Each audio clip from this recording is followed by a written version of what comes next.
Hello, I'm Daniel Benjamin, and I want to welcome you to this panel discussion entitled Rethink, Reset, Recalibrate, U.S. China Relations from Donald Trump to Joe Biden. This panel is an outgrowth of a series of workshops that we held last fall under the rubric of the Richard Holbrooke Forum.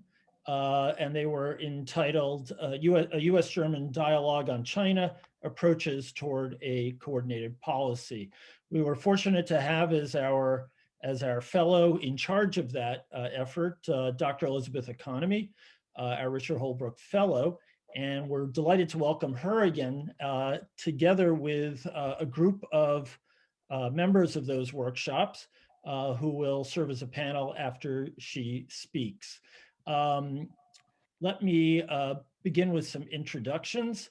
Elizabeth Economy is a senior fellow at Stanford University's Hoover Institution and a senior fellow for China Studies at the Council on Foreign Relations.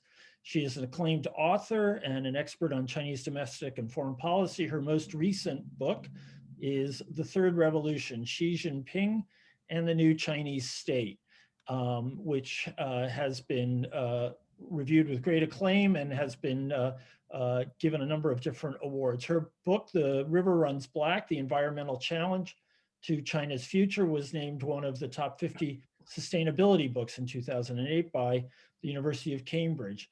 And it too won quite a number of awards. She has published widely in foreign policy and scholarly journals, including in Foreign Affairs, Foreign Policy, Harvard Business Review, and has had essays in the New York Times, Wall Street Journal, and Washington Post, among other publications. She is a frequent guest on national television and on various radio shows. She's testified before Congress on numerous occasions and regularly consults for U.S. government agencies. In 2018, Dr. Economy was named one of the 10 names that matter on China policy by Politico magazine. After Liz gives her remarks, we will then turn it over to our panel of discussants who will tell us all the things that she got right and the one or two things they might not agree with her on. Those panelists are Mikko Huotari. Mikko is the executive director of MERICS, the Mercator Institute for China Studies in Berlin, which is currently the largest European research institute focusing solely on contemporary China studies. Mikko has published widely on China's rise as a financial power, on trade and investment relations with Europe, as well as on geopolitical shifts related to China's emergence as a global security actor. In 2019, he was appointed as one of 15 German representatives to the German-Chinese Dialogue Forum. I'm also pleased that joining us is Evan Medeiros. Evan is Penner Family Chair in Asia Studies at the School of Foreign Service at Georgetown University. Evan has distinguished himself with the Herculean task of spending 6 years on the staff of the National Security Council as Director for China, Taiwan, and Mongolia, and then as Special Assistant to the President and Senior Director for Asia. And in that role, he was President Obama's top advisor on the Asia Pacific. Evan currently advises a number of multinational companies on China, and he does so in his role as senior advisor with the Asia Group, and previously as a managing director at the Eurasia Group. Finally, rounding out our panel is Volker Stanzel. Volker is known to many of you. He served as Germany's ambassador to China from 2004 to 2007, and Germany's ambassador to Japan 2009 to 2013. And as if those jobs weren't challenging enough, in between them, he was the political director at the German Foreign Office from 2007 to 2009. He has taught at many different institutions from California to Japan to Berlin, and he has held a number of positions, including Vice President of the German Council on Foreign Relations, Senior Fellow at the German Marshall Fund, and his last book, called Clueless Foreign Policy. Volker, you have to translate that, appeared in April of 2019. So again, just to give you the roadmap, Liz Economy will speak for about 30 minutes. We will then have a panel discussion for about the same amount of time before we open up to audience Q&A. Feel free to submit your questions in the Q&A area on the Zoom at any time during the discussion. If you have a button that says raise your hand, just ignore it because it won't be activated. I will do my best to get through as many of the submitted questions as I can. We have a very large and very distinguished crowd tonight, so I can't promise I will get to all of them, but I will do my very best. Anyway, we have an outstanding group tonight. We have a terrific audience, and Liz, the virtual podium is yours. Well, thank you, Dan. And let me thank you as well for the honor of being the Richard C. Holbrooke Fellow at the American Academy in Berlin this past fall, and to be part of this incredible event this evening, which is exploring U.S. policy toward China and opportunities for U.S.-European cooperation. So I'm going to set the stage by saying a few words about U.S. policy before our panel turns to the discussion of the potential for U.S.-EU cooperation. And let me start by taking you back to 2001, on the cusp of China's entrance into the World Trade Organization, when then U.S. Senator Joe Biden, who was traveling in China at the time, said, "The United States welcomes China's emergence as a great power because great powers adhere to international norms in the areas of non-proliferation, human rights, and trade." Almost exactly 2 decades later, however, US President Joe Biden offered a very different assessment. He said, "We have to push back against the Chinese government's abuses and coercion that undercut the foundation of the international economic system. Everyone must play by the same rules.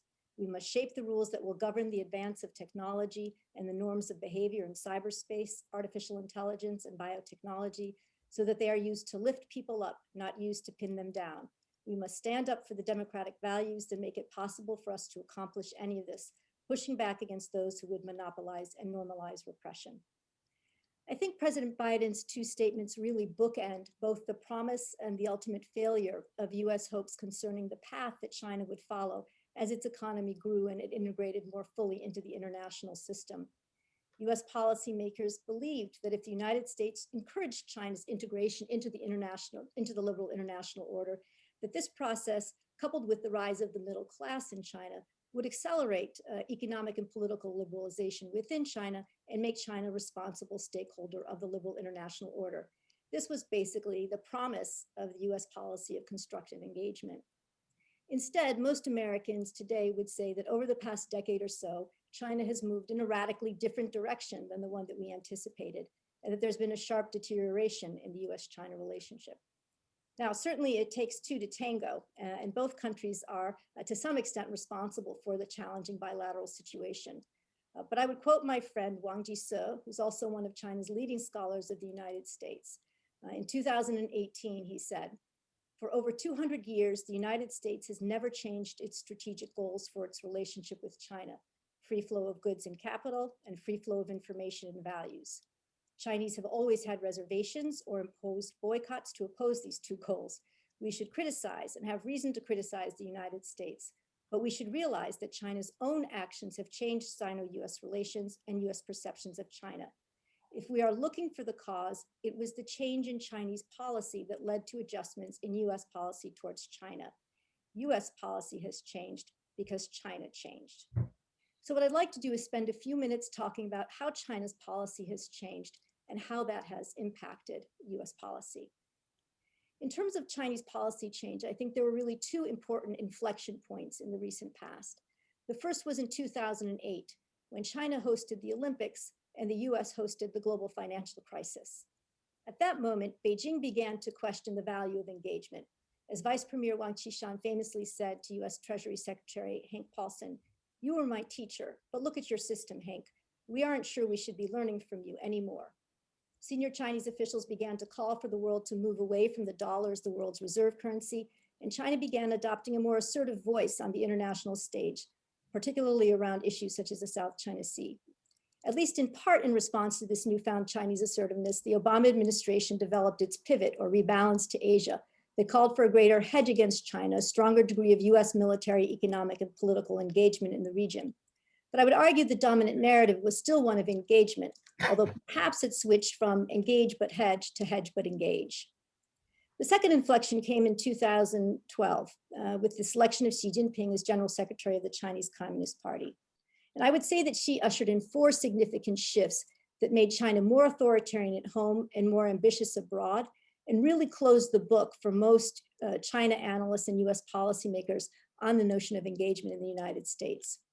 The first was Xi Jinping's move away from Deng Xiaoping's collective leadership to a more one-man authoritarian form of leadership. Xi consolidated an enormous amount of institutional power in his own hands. He launched a massive anti-corruption campaign that targeted his political opponents, and he upended the 2-term limit on the presidency. The second shift was the reassertion of the Chinese Communist Party into everyday political and economic life in China. Xi put in place a massive surveillance system, more than 200 million cameras capable of facial recognition, with plans to go up to 500 million by the end of this year. He clamped down on the internet, detained upward of 1 million Uyghur Muslims in labor and re-education camps, advanced a social credit system that is designed to measure the political and economic trustworthiness of Chinese citizens and reward and punish them accordingly, and deepened the engagement of the Chinese Communist Party in Chinese private enterprises, making it very difficult both for private companies and for the international community to understand the distinction between what constitutes a private company and a state-owned company in China. The third shift is Xi's move to control much more tightly what goes in and what goes out of China. Let me just give you 2 examples. The first would be the 2017 law on the management of foreign NGOs. This law moved control over foreign non-governmental organizations from the Ministry of Civil Affairs to the Ministry of Public Security. That already gives you a sense for how differently the Chinese government began to view NGOs, foreign NGOs in China. And it made it far more difficult for foreign NGOs to operate in China. As a result of this law, the number of foreign NGOs fell from over 7,000 to about 500 today. And this really undercut one of the strongest pillars of a robust U.S.-China relationship, which was civil society engagement. Second example would be Made in China 2025. And this, of course, was China's initiative, which began in 2015, was designed to ensure that by 2025, China would control manufacturing of components in 10 really areas of critical cutting edge technology, such as new materials, new energy vehicles, artificial intelligence, medical devices. This initiative hit at another of the pillars of a robust US engagement, which was the US business community.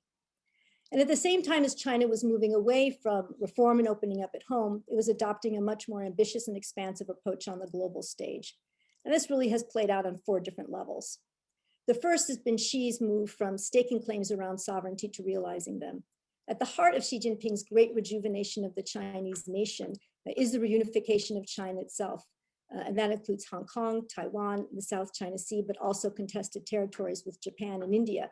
And we've witnessed certainly over the past year, the very repressive policies and the national security law in Hong Kong, aggressive policies toward Taiwan and in the South China Sea, and of course, the border conflict, deadly border conflict with India. Second big strategic initiative is the Belt and Road Initiative. And this is really Xi's flagship foreign policy initiative. He announced it in 2013 in a set of 2 speeches, one in Kazakhstan and one in Indonesia. And it began really as an effort to connect China through to the rest of Asia, Europe, the Middle East, and Africa through hard infrastructure, ports and railroads and highways. It's morphed since then, with a digital Silk Road, which is about fiber optic cables and e-commerce and satellite systems. There's a Polar Silk Road to connect China to Europe more directly through the Arctic. There's an element of a military capacity building, the development of China's first military logistics base in Djibouti, and also political capacity building, where China is training willing officials in countries that want to do real-time censorship of the internet or learn how to control civil society. But particularly troubling for the United States, I would say, are Chinese efforts to exploit the openness of the US system and use the leverage of its market to coerce US actors to align with Chinese policy preferences.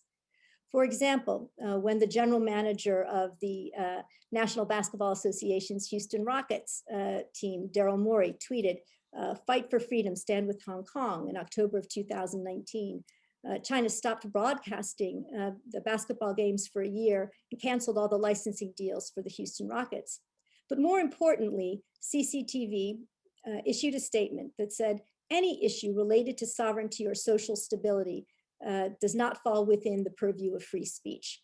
So imagine this is the Chinese government telling the American people or people anywhere that they do not have the right to say what they want in their own country, frankly, on a platform that's not even recognized by China. While traditionally this type of coercive behavior has been reserved for issues that China deems core interests, such as Taiwan or Hong Kong and South China Sea, we've seen over the past year or so that Chinese red lines have proliferated. Beijing expelled Wall Street Journal reporters when a Wall Street Journal op-ed used the title, "The Sick Man of Asia." China threatened countries' exports, like German cars, for example, if they barred Huawei 5G technology. And of course, China is in the midst of a boycott of Australian goods because Australia called for an inquiry into the origins of the COVID-19 pandemic. The last element of Xi's more ambitious foreign policy was his effort, or is his effort, to lead in the reform of the global governance system. And this is really about aligning international values and norms around human rights, internet governance, development finance, and technology standards with those of China. And I think we've seen over the past several years that Xi has actually made significant progress in achieving these objectives. Now, much of the transformation in Chinese foreign policy actually occurred during the Obama administration, which was in power until January of 2017. And certainly, I think there was growing skepticism about the direction in which China was moving during this time, particularly around Xi's construction of artificial features in the South China Sea, cyber attacks, the Made in China 2025 program, and of course, the Belt and Road Initiative, and also the Asian Infrastructure Investment Bank, both of which the Obama administration cautioned against. But there was still an emphasis on trying to find common purpose and common ground. For example, striking a deal on climate change or on cybersecurity or working together on public health. Now we have, as Dan mentioned, one of the architects of the Obama policy on our panel, Evan Medeiros. So perhaps he'll have some thoughts to share about how he was looking at China during this time. But basically the underpinnings of US policy and this basic belief in engagement didn't really unravel completely until the Trump administration. And I would say President Trump moved US policy from a position of hedge but engage to a policy I would describe as compete, counter, and contain. Many people think that President Trump entered into the White House without any sort of defined set of values or ideas about foreign policy. But in fact, the opposite is true. He did come in with a fairly defined set of values on the US position in the world and on the US relationship with China. First, he placed little value on the US role in upholding the liberal international order, and he viewed multilateral institutions more as constraints on US power than as vehicles for advancing US interests. Because of that, he wasn't really interested in bringing China into the international system. In fact, he started the process of withdrawing the United States from the Paris Climate Agreement, the International Postal Union, the United Nations Human Rights Council, the JCPOA, the World Health Organization. Second, he devalued US allies and believed that the United States had borne an unfair share of the burden of global security. Third, he believed the United States had been disadvantaged in its trade relationship with China, both because the US had negotiated poorly and because China cheated. And finally, he believed that North Korea posed the most imminent national security threat to the United States. So his China policy was really focused on two issues, trade and North Korea. But the president's approach didn't really capture the entirety of US policy toward China. In fact, I would argue that his narrow focus allowed others in the administration and Congress to advance a much more expansive policy that actually reflected a stronger commitment to US leadership on the global stage and a more internationalist and multilateral approach than people usually give the Trump administration credit for. And this second set of foreign policy priorities was broadly shared by senior members of the Trump administration, Congress, and the US military. I would point to four areas where I think this is particularly important. First, in terms of US efforts to promote a free and open Indo-Pacific and strengthen ties among the Quad countries, Japan, India, the US, and Australia. Frankly, the free and open Indo-Pacific really reflected many of the same understandings as the Obama era pivot or rebalance to Asia. On the Belt and Road Initiative, the US led the call for countries to take a second look at how their Belt and Road deals were structured and the debt that might be incurred. The US Congress passed the BUILD Act that created a new institution, the Development Finance Corporation, to support high quality investment deals in the least developed countries and to compete with China. I think many people might not like the tone that the Trump administration took around these issues, but I don't think anybody can question the fact that today, we do look at many of these deals with a greater degree of skepticism about the debt that's been incurred.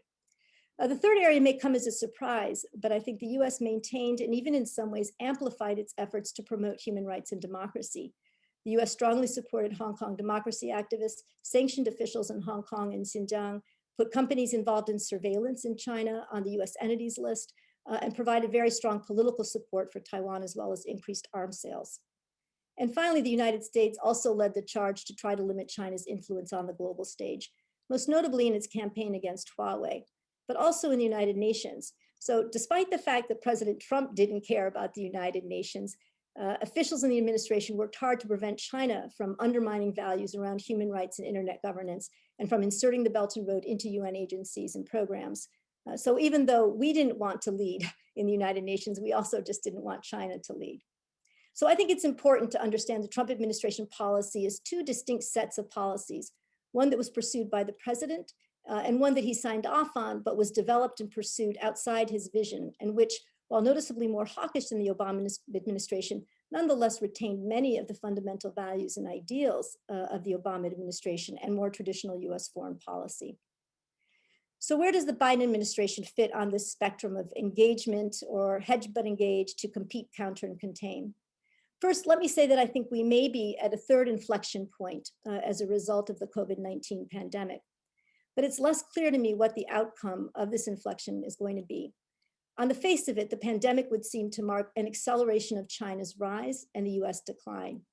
But I also think we may be at a moment when Chinese assertiveness and coercive policies abroad are producing a degree of backlash globally that actually offers a new opportunity for the Biden administration to present an alternative vision of global leadership in the international system. And I think that's the direction in which the Biden administration is moving. So only 2 months in, I would characterize the Biden administration's policy as compete, counter, and potentially cooperate. I think the administration's overall threat perception from China is not fundamentally different from that of the Trump administration. And it's demonstrated continuity on some of the most challenging issues. For example, we saw the Biden administration in its very first days demonstrate a strong commitment to Taiwan by inviting the Taiwan representative Bi Kim-hsiao to the inauguration. Secretary of State Tony Blinken echoed Secretary Pompeo in calling the situation in Xinjiang genocide. And the US sent a carrier group into the South China Sea to promote freedom of the seas, just as Beijing was sending its fighter jets to the Taiwan Strait. But the foundations of the policy, of a Biden administration policy, will be fundamentally different. And let me tick off 4 of the most important differences that I see. First, there is a vast difference in the breadth and depth of the bench of China expertise and experience in the Biden administration. All of the most senior people served in the Obama administration, and China people are also populated throughout the entire administration in non-China jobs, for example, in the United Nations or in advisory positions throughout the government. Second, the Biden administration will be an administration of restraint rather than excess. I think this holds true for the tone that the administration is adopting as well as the policies. And over time, I think there will be an effort to trim back what many people might consider the excesses of the Trump administration. For example, rebooting programs like the Fulbright and the Peace Corps, thinking through more carefully how to distinguish between investment and trade that undermines US national security and that does not. Third, there will be room for cooperation. This is not an administration that has as its central objective cooperating with China, but rather, as President Biden has said, when it is in America's interest, we will cooperate with China. Already, the United States and China are co-chairing a G20 Sustainable Finance Study Group that's looking at the financial risks associated with climate change. And I would anticipate that this will be an area of further US-China cooperation. But the most important differences really are in the areas of values, allies, and institutions. President Biden and his team have made clear that US foreign policy toward China is going to be rooted in democratic values and centered on allies, partners, and multilateral institutions. We've already seen a terrific example of this type of partnership with the Quad Initiative on vaccines, where the US and Japan will finance a vaccine initiative for South and Southeast Asia. India will manufacture the vaccines, and the US and Australia will take the lead on delivery. President Biden has supported calls for a summit of democracies and for partnership on setting standards for new technologies. And of course, the administration has already rejoined a number of international agreements and arrangements, from the Paris Climate Agreement to the World Health Organization to the UN Human Rights Council. I know that the United States would like the type of close cooperation that it has with its Asian allies to be matched by cooperation with European allies and partners. I think the question is really the extent to which Europe is actually interested in joining the United States in developing and sustaining a stable and open international system that, as the Biden administration has said, is capable of meeting the challenges of the century, many of which are centered on China, including cyber, climate, corruption, and digital authoritarianism. And that is what I hope this panel will be able to tell me. Thank you. Liz, thanks so much for a terrifically comprehensive and concise report. I guess the question that I would like to ask our panelists, and particularly our German panelists, to start out with is to plot where, in their view, public opinion is in Germany and Europe more broadly, and how it lines up with the trajectory that you described from Obama through Trump to Biden. That is to say, to what extent has that sense of competition, of concern about human rights abuses, of concern about Chinese efforts to consolidate and expand its role in its region. To what extent has that moved elites and where they think public opinion might be? So, Mikko, why don't we start out with you on that question? Thanks, and thanks also, Liz, for a terrific presentation and setting the stage so nicely. I think in many ways, on the surface, you will see an alignment of concepts that are being used to describe our China relationship compared to the one and the language that is being used currently in Washington. It's a difference in the priorities. So you've used labels, I think, that resonate quite well with European stakeholders. We tend to call China these days a partner, competitor, and rival, but obviously the issue is to what extent we prioritize one of these dimensions and what that means in practice. But on a rhetorical level, I think we have an element of agreement that China is certainly not only anymore a partner, but in many ways a strategic competitor, and has elements of that rivalry relationship that poses quite similar challenges. But in practice, I think the challenge is to capitalize on that conceptual language that has been found with the 2019 Strategic Outlook document, then endorsed by European leaders last October. And this is the task that we have ahead. I think there's quite a lot of ground still to be worked on. Volker, let me turn to you. Thank you for that, Mikko. Mikko, if I'm judging your remarks right, you're referring primarily to elite and the policy class opinion in your assessment. Volker, I would ask you, do you agree with that? Do you believe that the European public, the German public, is basically tracking that same line, that same trajectory? And in particular, what you think of where the business community is, because I've certainly heard, and I think all of us have heard, remarks along the lines of don't make us choose between the US and China. We benefit tremendously from this relationship and we don't see things the same way you do. Yeah, Dan, thanks. And as far as the political class is concerned, I fully agree with what Mikko has said. But first of all, let me also thank Liz for a tremendous presentation. Many thoughts and explanations about the new administration's China policy, which would take a long, long time to discuss. But the ally question, I think, is extremely important. And here it's not only the political class that is crucial. So please permit me to try to give a little bit more general view, because I think Europe's China policy is in extremely difficult straits. First, especially the public, if you look at Pew surveys, etc., especially the public realizes that in China we have to do with an increasingly totalitarian state, an ethno-nationalist one-party state, which subverts the international order, expands its influence into Europe with not always legitimate means, and in its neighborhood also possibly with military means. But Europe and China are the two biggest trade partners for each other in the world. That means, in principle, a mutual dependency. But after the pandemic and the slowdown in Europe's economic development, the upswing in China, that translates into greater dependency, and that affects the business community. It also affects the ordinary public's sentiments. Now, this against the backdrop of uncertainty about America's China policy. Obviously, it's clear it's not back to Trump, but even Trump administration, as Liz had laid out, is not so easy to explain. And before Trump also was not really crowned by success. Sorry, Evan. So the way forward actually would be to come to a solid understanding about transatlantic China policies, yes, I think under American leadership. After all, America's stakes in Asia are much higher than Europe's, and its means are greater than Europe's as well. But first, with the United States having its hands full with domestic concerns, and rightly so, and with the business interests also being a problem if you look at China.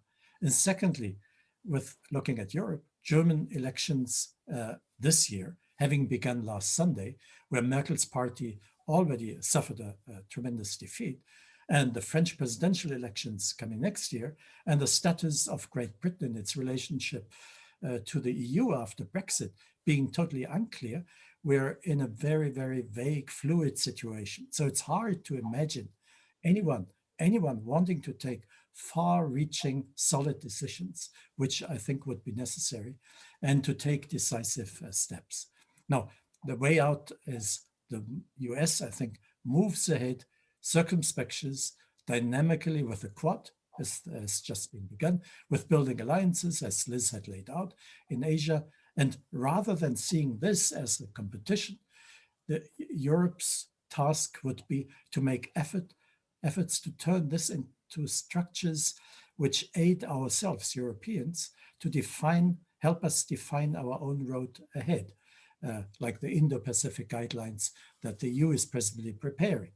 So in short, the US, I think, should seek to keep the EU and Great Britain close by, keep them informed about what is going on, and make clear that at some point, when the US and its position in Asia is ready, then it's time for Europe to come along and support it and cooperate actively. It will take time for the US. It will take time for Europe. So the baseline actually is we need to be extremely diligent but patient at the same time. Yeah, no, excellent points all, and particularly important the extent to which Europe is on hold for a while until essentially the next political era becomes defined by elections in Germany and France. Evan, I'd like to ask you what your perception is and whether it jives with that of our two German speakers, particularly because my sense is that in the United States, there's some sourness over what was originally the hopeful prospect of a more coordinated policy, and then the odd setback of the EU establishing this comprehensive agreement on investment with China, despite somewhat clear signals from the incoming administration. Can you hold off on that for just a bit? How do you think the new administration now sees this prospective cooperation on China? Thank you for the question, Dan. It's excellent. I want to begin by thanking you for inviting me and congratulating Liz on a really superior presentation at the beginning. Liz, I hope to see it in print. I can tell that you've got it down on paper, but I think we all need to see it in prose and have it published online because it's really a wonderful synopsis. As a professor, it's a very brief, very concise, but comprehensive description of some very complicated trends. So congratulations to you. So Dan, before I jump into your question, I do want to engage one question that Liz asked because I think it's an important one. At the beginning, she outlined two inflection points, the global financial crisis and Xi Jinping's rise. And as somebody that was in the NSC at the time, I can't agree more that they were inflection points, but not just inflection points for China. It was really inflection points about the US and the world that changed China's relative importance, more the global financial crisis than 2012. I do wonder if there's a third inflection point that we don't quite see yet, but perhaps as time passes, in retrospect, it will become clearer and brighter. And that is a fundamental shift in China's strategy toward the United States and its assessment about the United States beginning probably around 2019. I think a combination of moves by the Trump administration as well as careful Chinese assessment and analysis of American debates have led them to fundamentally rethink America's trajectory and the trajectory of the U.S. China relationship. The China watchers in the audience will be well aware of the oft-quoted phrases about the Chinese now saying time and momentum are on our side and that the East is prevailing over the West. And I do believe that they see an acceleration as a result of COVID in a power transition. I think ultimately they will probably be proven wrong, but nonetheless, I think there's a shift in Chinese assessments of relative power. And I think that that combined with a series of moves by the Trump administration in their own assessments also led to a shift in their thinking of US strategy, their approach to US strategy. And in particular, what I mean is, I think they concluded in 2019 that the US strategy toward China had fundamentally shifted toward one that had competition as the core, that engagement and cooperation were incidental, and that the US was going to use the full toolkit in the US available to the United States, in particular, questions of technology policy as a way to constrain, if not contain, China's rise. And I think we're beginning to see the reflections of this consequential policy shift in their approach to the region. In other words, trying to stabilize their periphery, trying to recruit countries and groups of countries like the EU and India to prevent them from becoming part of, coalitions of the willing. And importantly, in the last 2 weeks, for those of you that have been watching the results of the NPC and the 14th five-year plan, I'm struck by the fact that this is probably the most geopolitically motivated and laden five-year plan, perhaps since Deng Xiaoping's speech in 1978, right? That might be an overstatement, but nonetheless, when I think about the themes that are reflected in it, I see an effort to very actively reduce vulnerabilities and dependence on the outside, especially regarding supply chains, especially technology supply chains.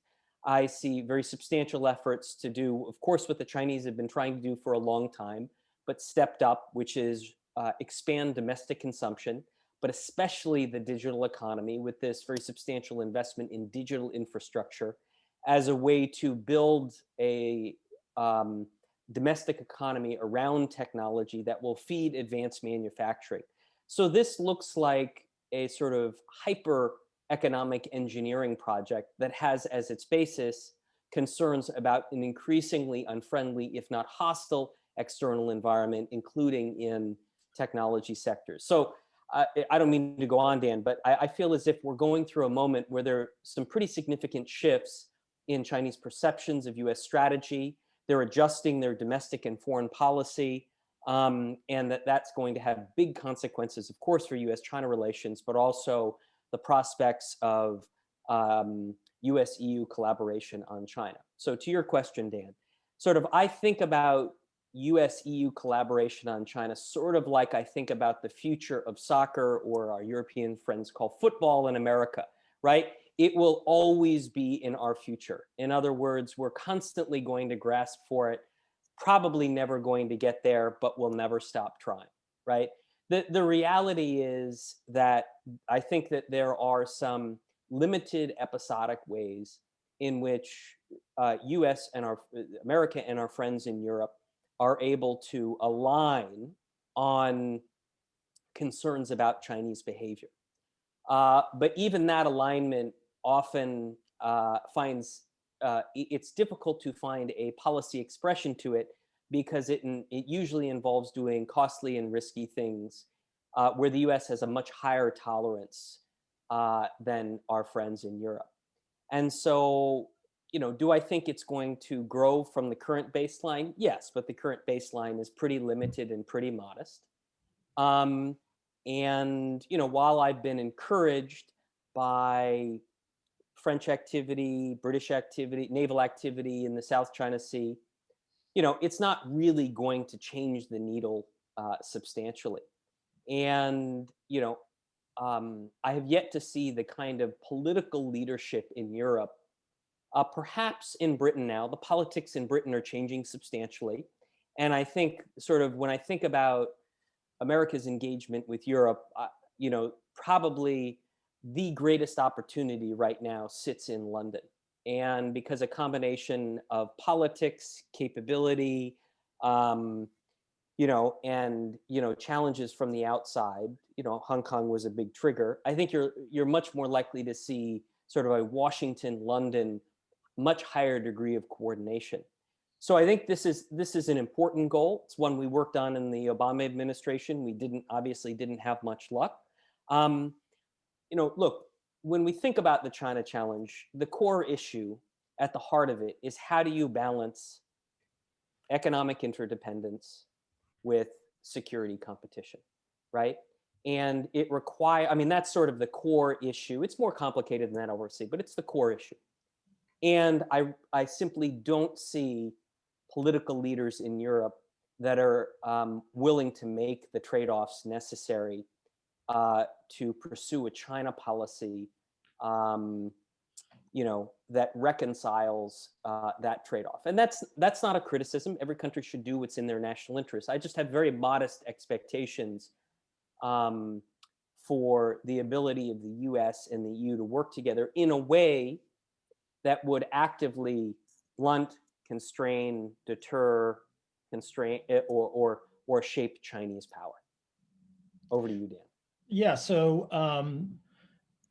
thanks for a great answer. So maybe one way to get at these issues, even in greater depth, is to throw out one word that has become really a kind of Rorschach for the different participants, and that word is decoupling, which gets discussed with a seriousness in the U.S. that I had long thought was unlikely, but which causes European interlocutors to often break out in hives.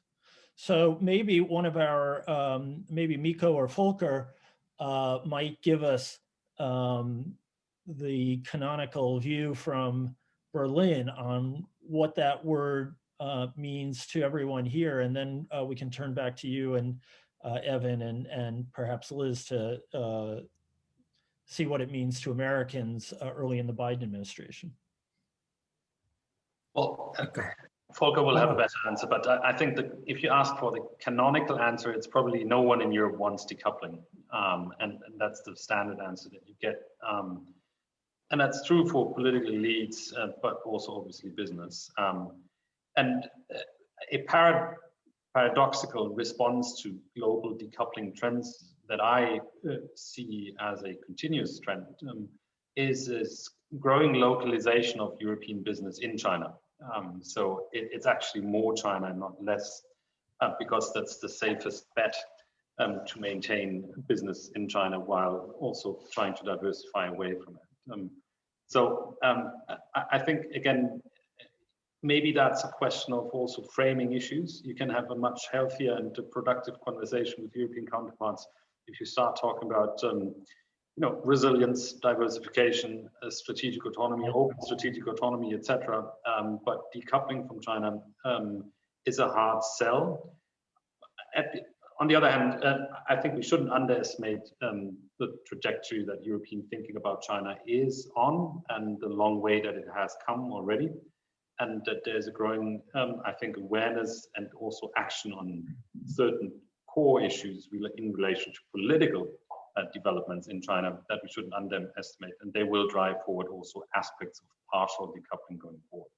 Mm-hmm. Evan, Volker, do you want to add to that? Yeah, let me just come in on that, because what Mikko said is absolutely true. However, I see another kind of decoupling discussion, which is much more lively than the one that you've been talking about. Basically, what we're saying about, will the US decouple its economy from that of China? There is a little bit of fear in that discussion, but mainly mainstream thinking is it's not possible anyway. The actual discussion that's taking place presently is the kind of self-decoupling that China pursues. And that, of course, hits to the core of our economic relationship with China, which I think makes us presently still dependent to a high degree, especially after the pandemic, on China. So the talk of dual circulation, which is a kind of decoupling made in China with Chinese characteristics, is something that spells fear for a German business community. They see the possibility that you'll have the larger companies being drawn into the China business, will stay there like Volkswagen, etc., while the other ones, which are not needed in China anymore, will be sort of gradually pushed out of China. And then where is a country, where is a continent left, which depends much more than larger countries like the US and China, depends on our economic order, on our global supply chains order, etc. We too depend on it in our very existence. Where are we left if China decouples? You see that this is more important to many than the decoupling by the US. Evan, is decoupling still a word in Washington? You know, I think one of the greatest disservices that the Trump administration did to American debates about China was inject the word decoupling. Because at one level, Dan, there's no realistic prospect of America and China decoupling from one another when you have a $650 billion per year trade relationship, right? And American capital flows into China. So private capital separate from FDI is just going through the roof. So, decoupling doesn't make any sense. And I think we're going to look back in a few years and my students are going to say, what was that whole decoupling thing? Because it sounds really stupid and unrealistic. I think Volker's point is an important one. Actually, in our effort to debate about whether or not American decoupling is possible, we're forgetting the fact that the Chinese are very actively trying to attenuate their trade investment and finance links, with the rest of the world to create a relative advantage. And that's an issue, to be watched and to be monitored. I think it's important to keep in mind, though, that when we think about decoupling questions, while omnibus decoupling isn't likely, or it doesn't really make much sense, disaggregated decoupling is more significant. In other words, I think technology decoupling in the United States for sure, but it's really, sometimes it's decoupling, sometimes it's diversifying, right? You have major American electronics companies that simply decide, we're not going to pull our supply chains out of China. We're just going to build, all our future ones are going to be in, Vietnam, Indonesia, Taiwan, Philippines, etc. So perhaps diversification is a better word than decoupling. But I think in the technology space, it's probably most active.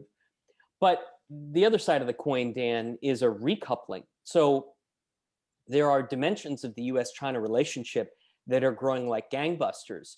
And, I alluded to it before, but, private American capital is going to Chinese capital markets, equity and debt markets like crazy, right? I mean, you have all the major Wall Street investors, Citibank, BlackRock, JP Morgan, looking at the Chinese investor, the middle-class Chinese investor, who's had their money tied up in China and can't get access to global markets, as the single biggest opportunity for them in generations, literally generations.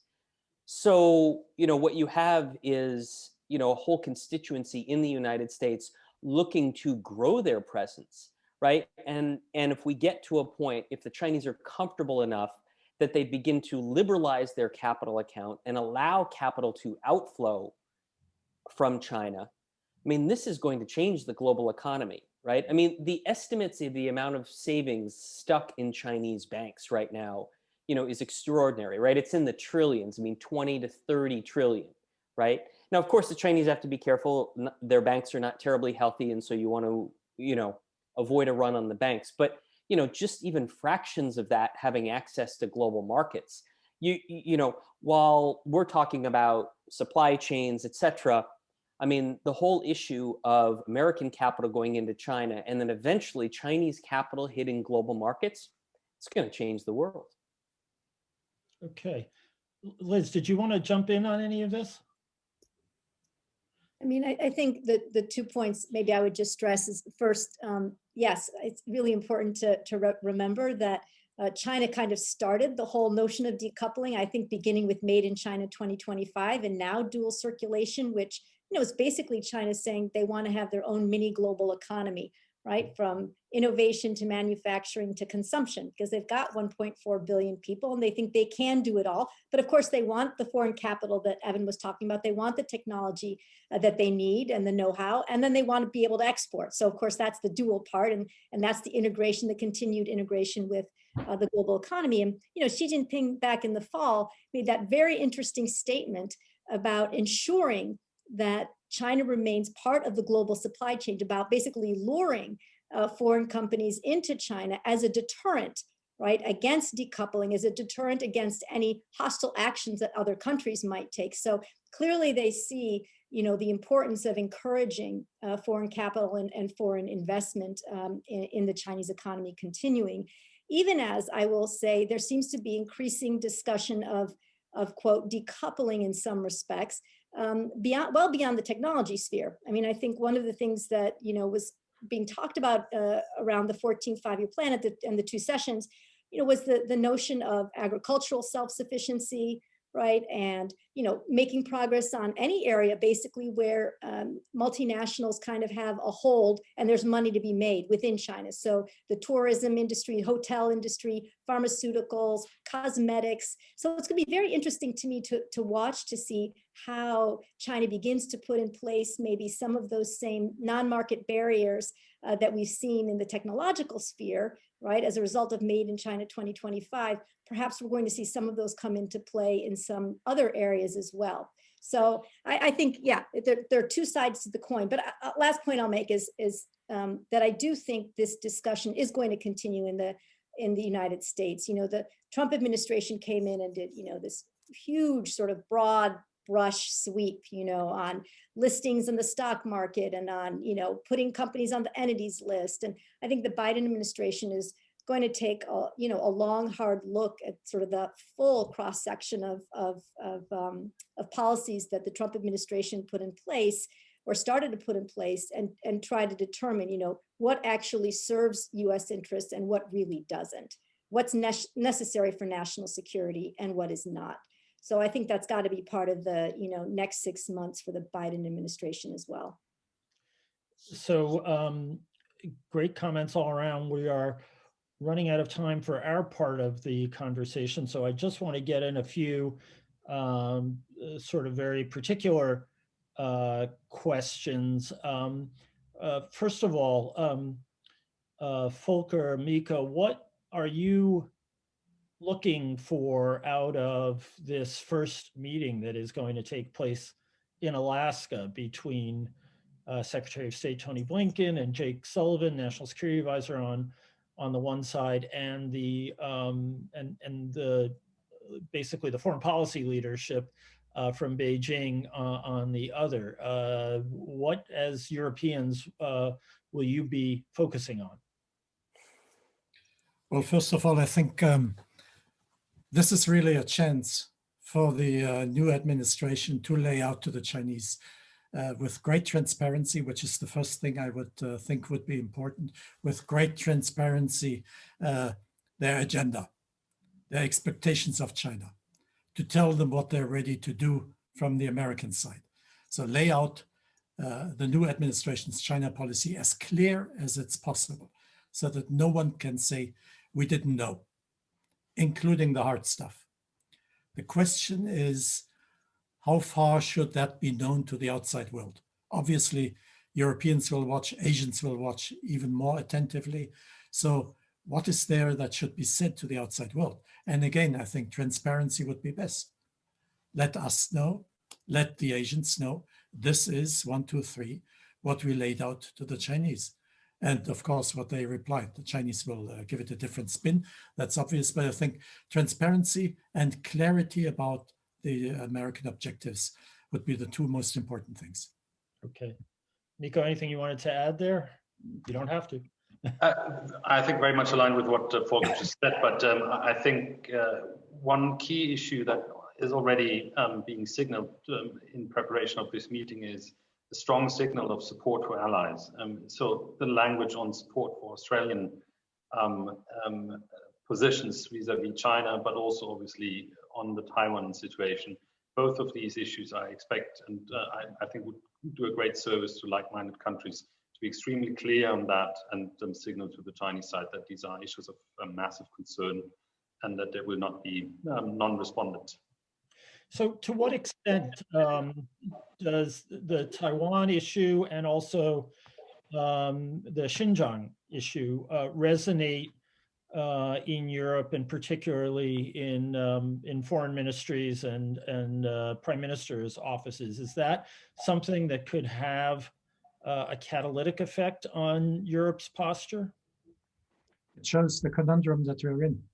Sorry, Mikko, if I go first. It really shows the problem that we're facing, because it's in the public view on China, it's not a complete game changer, but it has an enormous negative impact on the view of China, especially the Xinjiang, Hong Kong and Xinjiang, the two together, I'd say. So obviously, the public misses some kind of clear reaction from the government sides. No government in Europe was really clear about this. Parliaments used the word genocide, but no government did. And the reason is the dependence on China. Now, to explain that to the public is a difficult case to make. Yep. Now, I think it has more an impact in the medium term than in the short term, because given the situation that we're in with the pandemic, economically, it's very difficult for any government really to take the posture they should take. So let me just wrap up this part of our program with one question to all of you. You don't have to all answer, but I'm curious what you think. So one argument that has been put forward is that if the United States really wants to engage Europe on China in the most proactive, forward-leaning sort of way, that the real issue would be standard setting and regulation in the tech area and in cyber. That this is where the alignment of views and the alignment of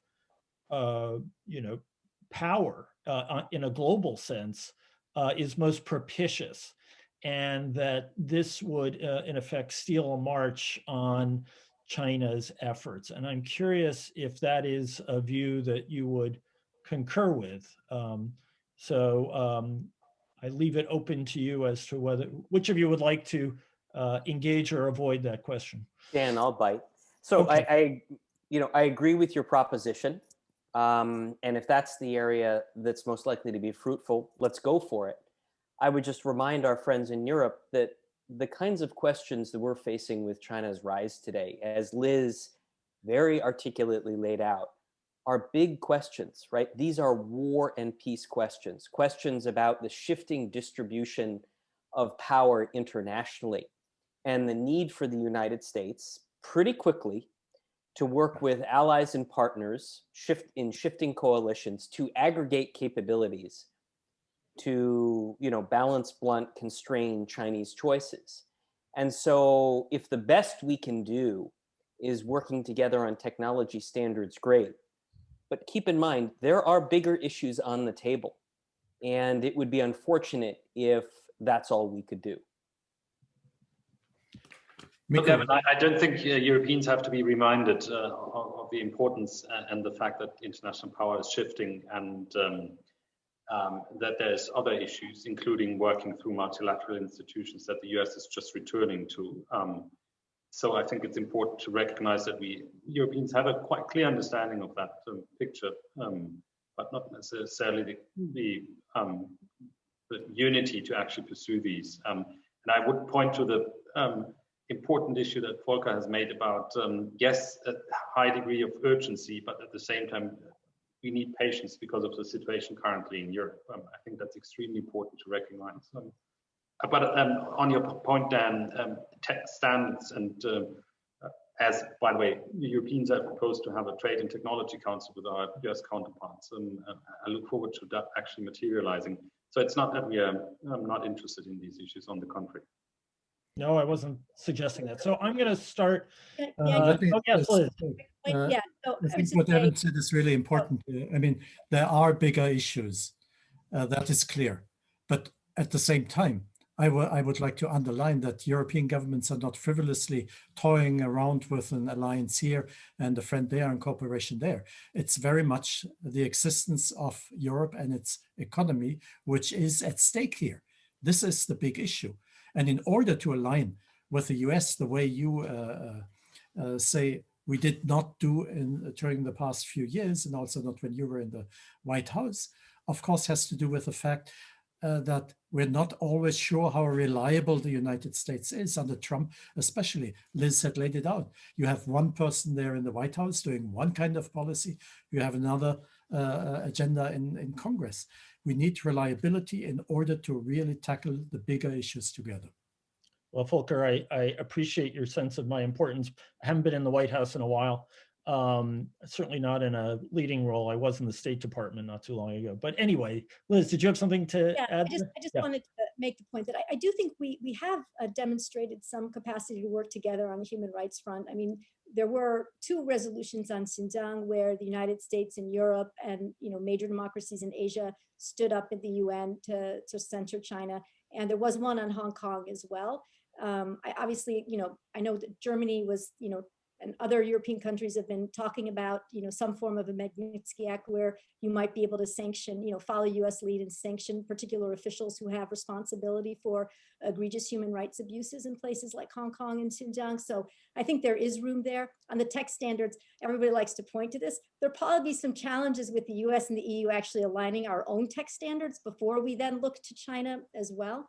And then finally, I point to, the General Secretary of NATO, who's become one of my favorite people all time, who's quite aggressive in terms of his talking about, his desire to have NATO engage more deeply in the Asia Pacific and, on cyber issues, on, freedom of navigation issues, but also really very fundamentally speaking to the difference in values between China and democracy. So I think we should maintain sort of a, an open arms position for, engagement moving forward, and hope that, I guess you guys were somewhat patient for a couple of years for us, and maybe we can be patient over the next year for you, and we can find our way back together. So I have a million more questions, but I'm going to discipline myself and turn to some of the great questions that come in. So this is a question for Volker and Mikko from the other side of the Atlantic. Can you help us Americans understand how Europe breaks down regionally on the China issue? That is, it seems that Northern, Western, and some of Central Europe are more or less on the same page and closely aligned to US viewpoints, but that Southern and Southeastern Europe are not. So how do you see this? Is that a correct geographic assessment? And what would need to be done to essentially achieve a more unified European perspective? I think it's absolutely correct, and the reason for it is a bit bleaker than you made it sound. Because if you look at the traditional relationship with China, a majority of EU countries have hardly any. They don't really care. Economically, they're related to China and business with China through their cooperation with companies in the larger European countries. So they look for other directives, and they come from Washington. Eastern European countries depend, because of their fear of Russia, to a high degree on close alliance with the United States. That's why they tend to be closer aligned with the United States. The Southern Europeans are not, obviously, geographical reasons. So it is, in the end, the job of people in Brussels, of Europeans themselves, to find to greater unity on China. Well, it's also worth noting that in his desire to always poke a finger in an eye, Prime Minister Orban has set up Hungary as Huawei's biggest market, I think, in Europe, and certainly it's #1 supply depot. But let me move on to. I'm sorry? And the Chinese vaccine too. Yes, the Chinese vaccine too, correct. Another question. This very much relates to what Evan was talking about before, about Chinese domestic savings. And the question is, does China have any incentive to open up that domestic savings to enter into the global market? It seems that that would just increase its dependence on other countries, just as its previous large holdings of American debt came to be viewed as a liability.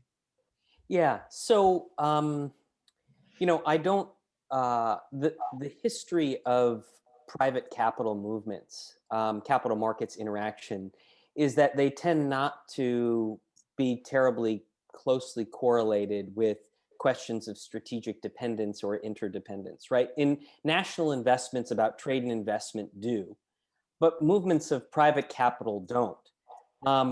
So I spent a year working in the Treasury Department for Secretary Paulson during the Strategic Economic Dialogue. And one of the tasks that he gave us was to look at this question about whether or not China, as the largest holder of Treasury, largest foreign holder, not largest holder, largest foreign holder of Treasury debt, offered a degree of leverage. And the result we found was the opposite. Actually, it wasn't leverage, and if China tried to use it as leverage, it would cause more damage to itself than to us.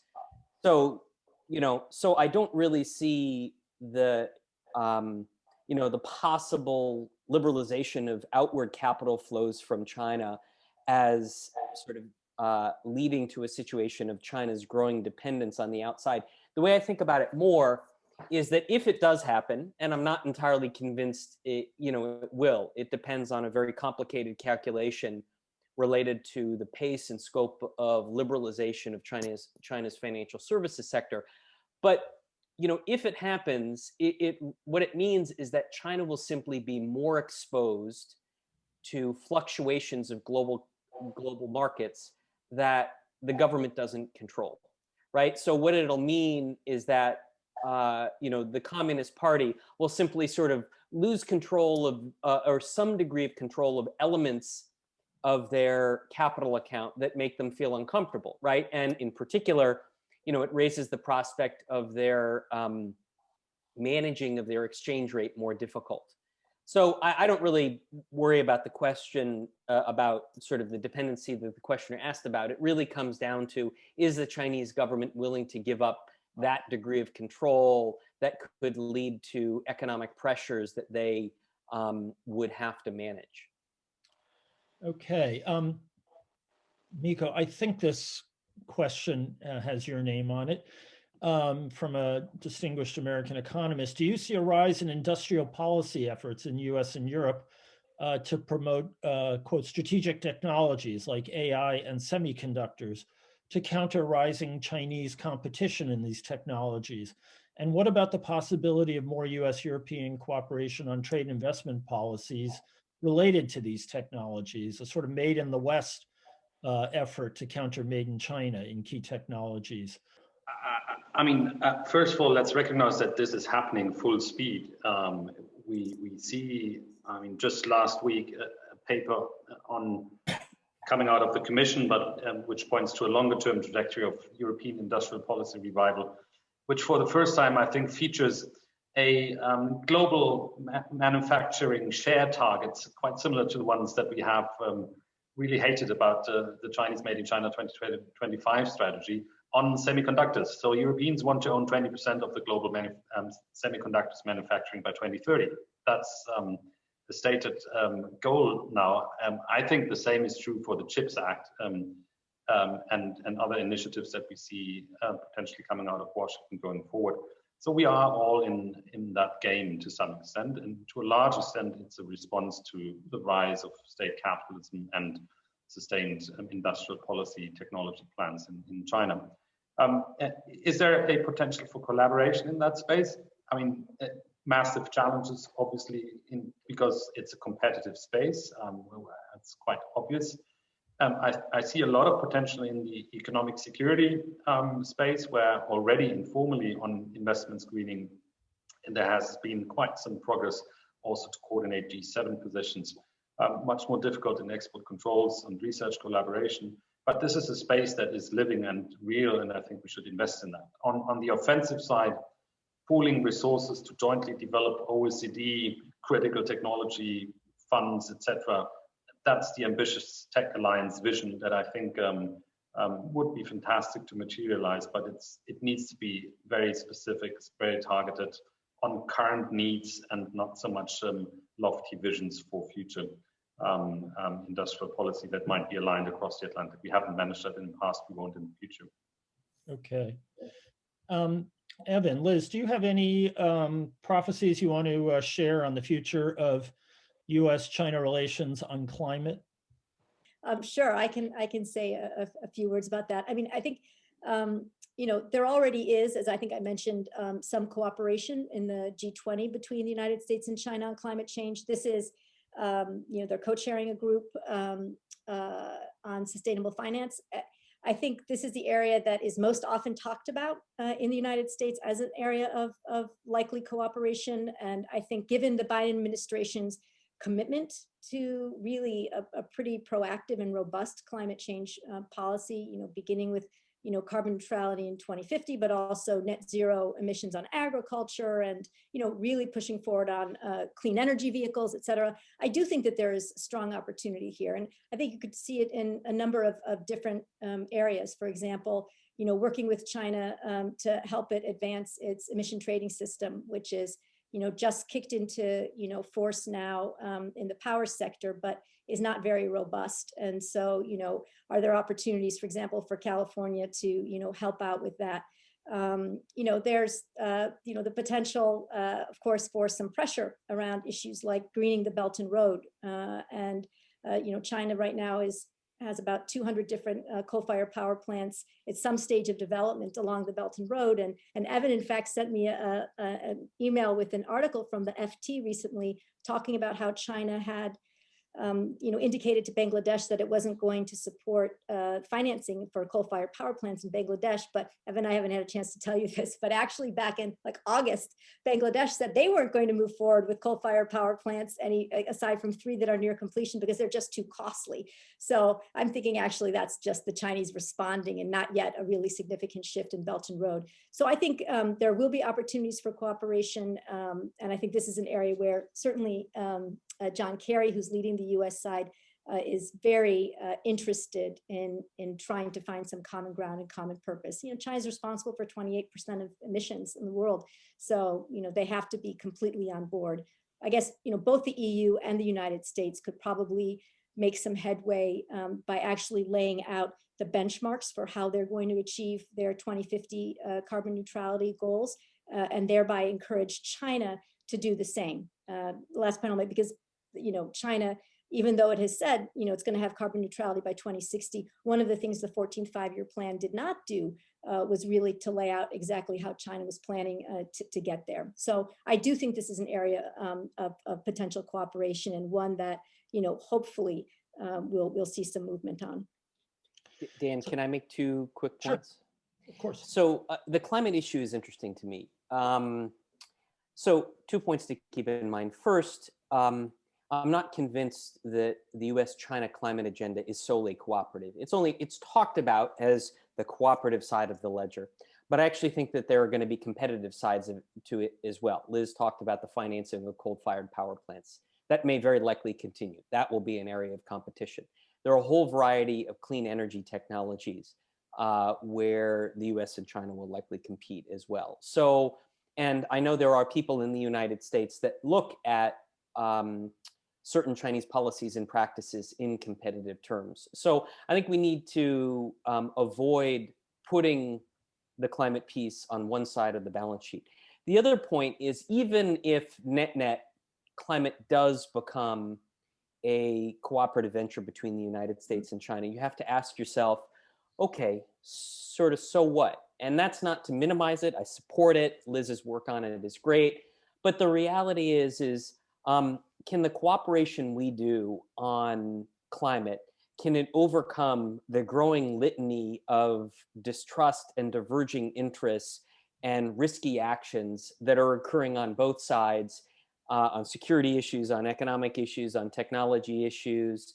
And so, this sort of comes back to the old debate about the virtue of the responsible stakeholder model. I'm just not convinced that there is this sort of orchard full of low-hanging cooperative fruit that, if only plucked, could save the U.S.-China relationship, So I think we need to keep in mind, like, the direction of this relationship is highly competitive.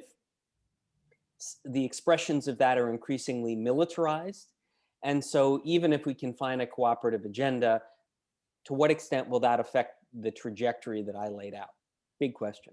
Yeah, in no way do I disagree with what Evan just said. Just to be clear, I was simply responding to the question of whether there were opportunities, but I agree, climate change is not going to be the savior for the relationship. We shouldn't be trading out cooperation on climate change for anything else. And there's definitely a competitive element when it comes to green technology. So agree across the board with what Evan said. And one footnote, Dan, just for the sake of the audience. The Obama administration did not trade off climate change cooperation with China for anything. I mean, it's the most commonly cited misconception I've seen. As somebody that was in the room for the debates about climate, cybersecurity, South China Sea, all sorts of sensitive military operations, never once was a trade-off made, just for the record. Yes, and maybe another time we can compare notes on all the misconceptions that we've been fighting over for the last, regarding the Obama administration and our own experiences for the last 4 years. A question for any one of you who is historically minded. An audience member writes in, citing 3 distinguished scholars, that they have argued that the economic and technological rivalry between China and the US in the 21st century holds an uncanny resemblance to that between Bismarck's Imperial Germany and a preeminent Great Britain in the 19th and early 20th. Do you agree? If so, to what degree? And is this a helpful analogy? May I say a word? I knew you were historically minded, Volker. Hobby. But it only needs to look a little bit at China, because there's hardly anyone in the world, including Germany, who realizes this resemblance more than Chinese observers.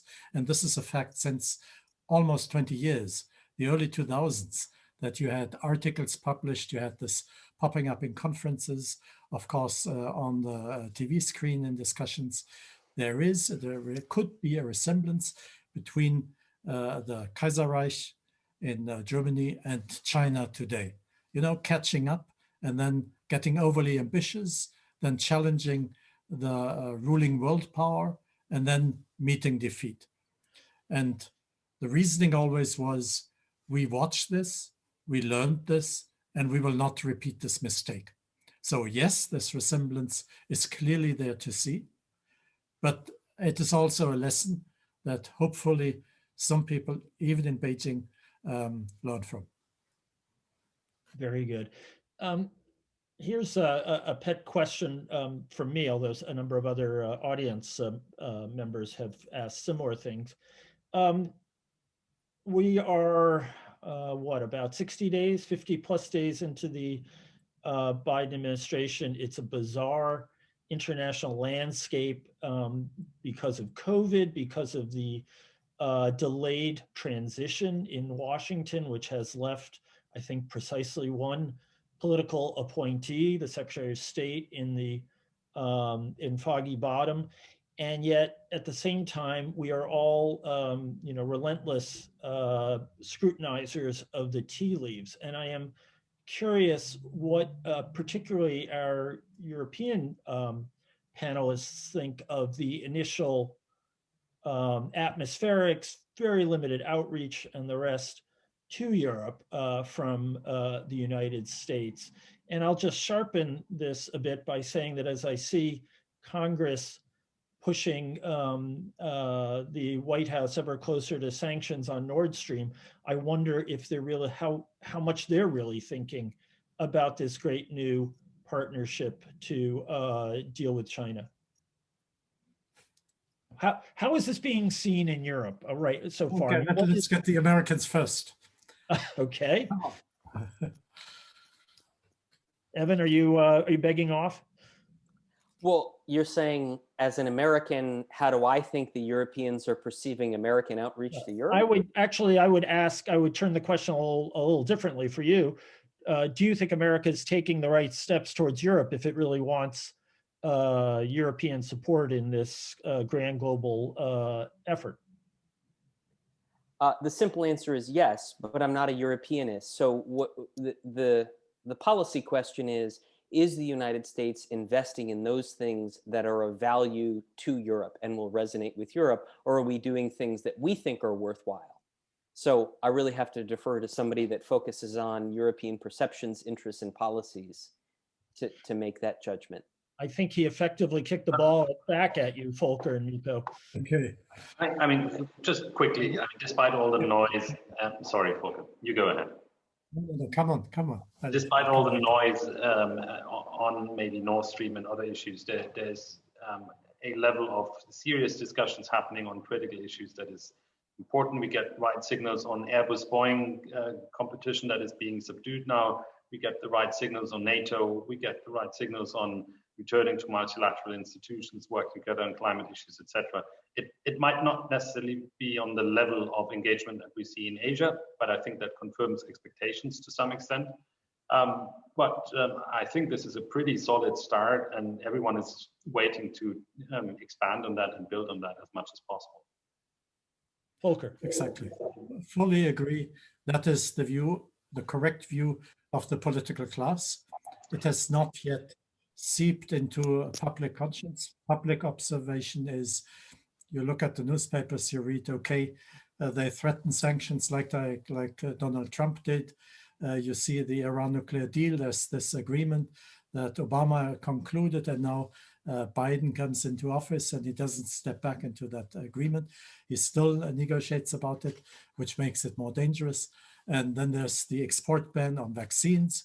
So you have this feeling, and I speak of the public attention, which is paid to that kind of thing. You have this perception, well, do they really turn to do stuff with us? If you go to the political class, they will actually tell you exactly what Mikko has said. And this, I hope, will be the more solid basis and will have an impact on public perception as well at some point in the future. Okay. Liz, did you have anything you wanted to add on that? Or okay, so perhaps the last question: to what extent, and this is again stitching together various questions from the audience, to what extent do you think American and broader Western anxieties about the Belt and Road inroads, if you will, and about basically, shall we say, the ebbing of Western soft power in Africa and elsewhere will have an influence on U.S. and European policy, and relatedly, should we all be doing a lot more to get those countries vaccinated? Yes, obviously. Yeah. Absolutely, and without any doubt. So let me conclude my contribution to this panel with that statement. I think I would say yes, and I think that that is going to be actually part of the Biden administration strategy. I think our new ambassador to the UN has made clear that we need to do a better job of engaging a broader range of countries. It's important for us to obviously to focus on our close allies in Europe and in Asia, but that this game, this battle with China, the battleground, is not really only about the 15, 20, 25, or 9 out of 10, largest democracies and largest economies in the world. When you look at what China's able to do in the United Nations with regard to Xinjiang and Hong Kong and the defense of its positions in the South China Sea, it's bringing countries from the Middle East and from Africa, behind it. And those are the countries that we need to engage, and we need to offer them a vision of a sort of reordered world order that entices them. What is it that we're bringing to the table? The Belt and Road is not perfect. It's caused backlash in lots of countries. There are popular protests everywhere against Belt and Road projects. It barely constitutes Chinese soft power at this point, I would argue. But that doesn't mean that we shouldn't be thinking about how we build a more inclusive sort of world. One that makes it clear why it makes sense to uphold liberal values, why it makes sense to join with us instead of with China. So I think we have our work cut out for us. And maybe that is one of the most important areas for US and EU cooperation moving forward. Dan, can I build on Liz's point? Because I completely agree that infrastructure is one of those unique areas in the US, China, EU sort of triangle that could be positive sum, it's a public good, and it could promote healthy competition, right? And so I think the Biden administration has a huge opportunity, if they choose to take it, where I think my personal view is that Biden should take a leadership role in the global conversation about infrastructure. He should launch a global conference on infrastructure, much like President Obama did on nuclear security and global health security, right? Include the Chinese, right? And sort of, have a competition that drives up the level of behavior as opposed to a competition that's a race toward the bottom. And, do what America does best, which is set high standards, use its legal framework, obviously its, global finance capability, and sort of set the terms of global infrastructure such that it pushes the BRI to be a higher quality, transparent, accountable institution. Very similar to what happened with AIIB, right? AIIB, for the most part, resembles the other international financial lending institutions. And if we can create a global framework with America at the center of it, convening this summit to drive the BRI in that direction, right? Infrastructure is a global public good. More roads and rail helps trade and investment globally. The question is how it's done. And so, I think if America, Europe, and China were part of that kind of initiative, it could be an important component of our transatlantic cooperation on the China challenge. Well, that's a great No, note. Europeans know BRI not just from watching Africa and Latin America.